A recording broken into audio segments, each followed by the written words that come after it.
Hello दोस्तों, revision everything में एक बार फिर से आप लोगों का स्वागत है। तो आज हमारे पास एक नया टॉपिक है जो है तत्सम और तद्भव। देखिए, अगर किसी भी एग्ज़ाम में हिंदी आती है तो उसमें बहुत ही ज़्यादा ज़रूरी होता है, मतलब होता है तत्सम और तद्भव। इसीलिए आज हम ये वीडियो लेकर आए हैं। इसके बाद 2-3 वीडियो और होंगी जिनमें हम तत्सम और तद्भव को डिस्कस कर लेंगे। और मान लीजिए, ये मान के आप लोग चलिए कि उससे बाहर तत्सम और तद्भव आएगा ही नहीं।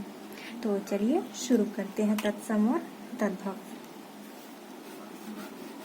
देखिए, हिंदी भाषा में शब्दों का वर्गीकरण उत्पत्ति के आधार पर 4 वर्गों में किया गया है। ये बात आप लोग याद रखिएगा कि किस चीज़ के बारे में पूछा गया। तो यहाँ पर शब्दों का वर्गीकरण उत्पत्ति के आधार पर 4 वर्गों में किया गया है, जिनमें है उत्पत्ति व इतिहास की दृष्टि से, रचना या बनावट के आधार पर, प्रयोग या व्याकरण के आधार पर और अर्थ के आधार पर। लेकिन ये जो बचा है शब्द, इसके भी 5 भाग किए गए हैं जो कि उत्पत्ति के आधार पर है। यानी यहाँ पे जो है उत्पत्ति व इतिहास की दृष्टि से इसी के आधार पर इसको 5 भागों में बांटा गया है, जो है तत्सम, तद्भव, देशज और विदेशी और संकर। ओके, तो देखिए, जो तत्सम होता है, ये तत्सम कहते किसे हैं? तत्सम होता है तत् धन सम, अर्थात उसके समान।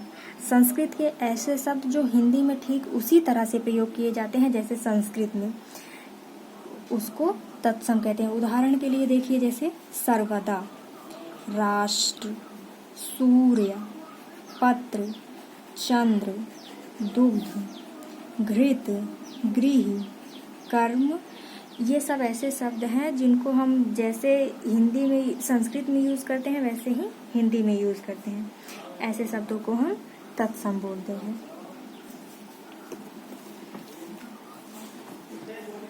फिर उसके बाद है तद्भव। देखिए, तद्भव, तद्भव का अर्थ होता है उत्पन्न होना या विकसित होना, अर्थात ऐसे शब्द जो संस्कृत से ही उत्पन्न होकर विभिन्न कालखंडों में पाली प्रकृति अपभ्रंश से होते हुए हिंदी भाषा में आए हैं, तद्भव कहलाते हैं। जैसे कृष्ण से विकसित होकर कान्हा हुआ है, आम्र से विकसित होकर आम हुआ है, कर्पूर से विकसित होकर कपूर हुआ है, कोयल से विकसित होकर कोकिल से विकसित होकर कोयल हुआ है। मतलब ऐसे शब्द जो संस्कृत से धीरे धीरे टूटते फूटते हिंदी में आए हैं और अंत में काफ़ी हद तक बदल चुके हैं, उन्हें तद्भव कहते हैं। तो आई होप आपको तत्सम और तद्भव समझ में आ गया होगा। इसके ढेर सारी हम लोग प्रैक्टिस करेंगे और उसके लिए हमें नेक्स्ट वीडियो देखना पड़ेगा।